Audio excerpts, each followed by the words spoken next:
सबसे पहले जब भी आप डेफिनेशन लिखें तो डेफिनेशन का अगर राइटर का नेम अगर आपको पता है तो वो लिखिए, फिर उसके बाद डेफिनेशन लिखिए। जैसे इसमें दे रखा अकॉर्डिंग टू द हरकोविस्ट, इसमें क्या बता रखा है कि culture is a man made part of environment. इन्होंने क्या कहा है कि जो कल्चर है आपका वो मानव द्वारा निर्मित एक इन्वायरमेंट का पार्ट है।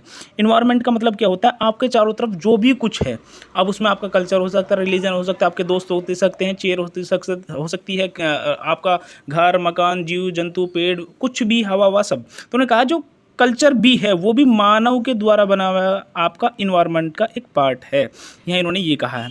दूसरी आज वो देख लीजिए आप डेफिनेशन, इन्होंने कहा लैंडिस ने, इन्होंने कहा अकॉर्डिंग टू द लैंडिस, आपको एग्जाम में वैसे ही लिखना है अकॉर्डिंग टू द लैंडिस, उसके बाद फिर डेफिनेशन लिखनी है। Culture is the universe, culture एक ब्रह्मांड है, इन विच ए पर्सन लाइव, जिसमें एक व्यक्ति अपना जीवन जीता है या वो करता है, एंड इस्टेब्लिश हर आइडेंटिटी, जिसमें वो अपनी एक पहचान बनाता है, फ्रॉम लाइफ टू डेथ, और वो अपने जीवन से लेकर मृत्यु तक। इन्होंने ये कहा है कल्चर एक यूनिवर्स है जिसमें व्यक्ति पैदा होता है, जीवित होता है और जीवन से लेकर मृत्यु तक अपनी पहचान बनाता है, यही कल्चर है।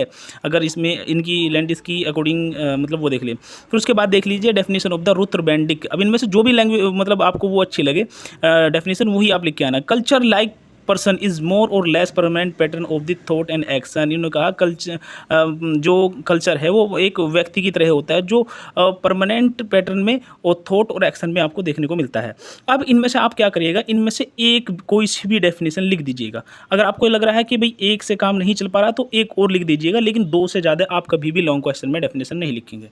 ठीक है, यहाँ आपको पता चल गया कि कल्चर क्या है। तो कल्चर क्या है, कल्चर मैन मेड है, इन्वायरमेंट का पार्ट। ठीक है, ये हो गया।